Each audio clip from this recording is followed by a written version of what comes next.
World War II was not only fought with guns and tanks. Some of the deadliest weapons were never seen, never heard, and never expected.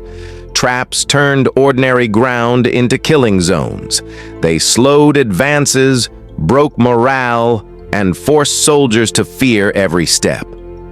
In this documentary, we explore the deadliest traps used in World War II.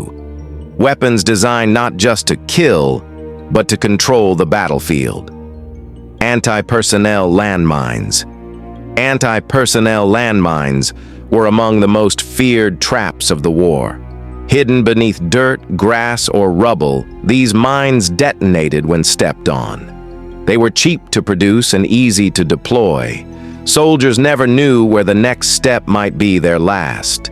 Even after battles ended, landmines continued to kill and injure for years.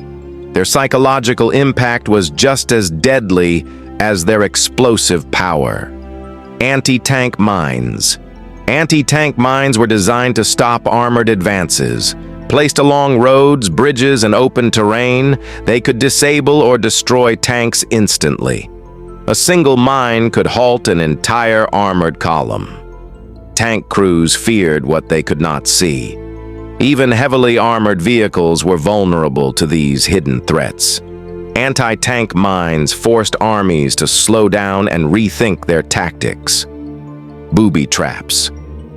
Booby traps were designed to punish curiosity. They were hidden inside doors, crates, weapons, and even bodies. A simple touch could trigger an explosion. These traps created constant tension.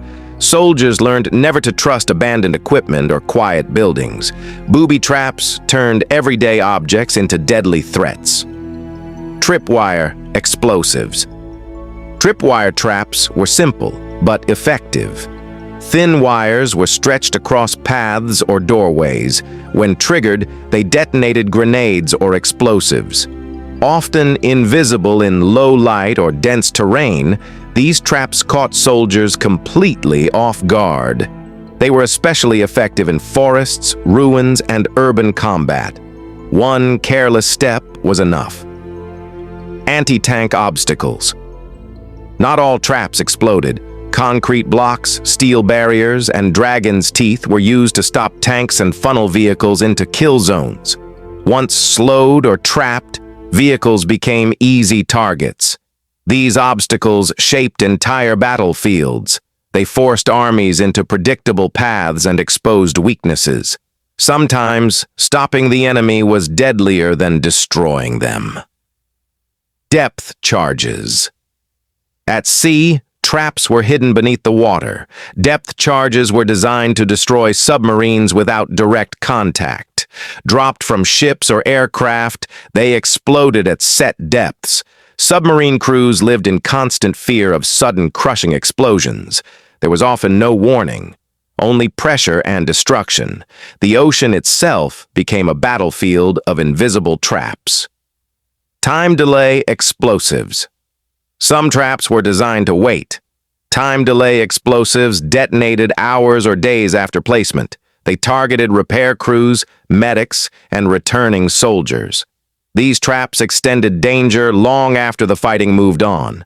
They turned victory into uncertainty.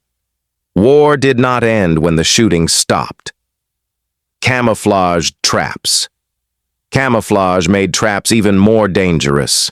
Explosives were hidden beneath roads, inside walls, or under natural terrain. They blended perfectly with their surroundings. Soldiers learned to distrust silence and stillness. Every quiet moment could be hiding death.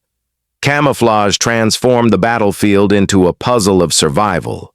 Traps in World War II were more than weapons. They were tools of control, fear, and delay. They forced armies to slow down. They exhausted soldiers mentally and physically. In many battles, traps caused more damage than direct combat.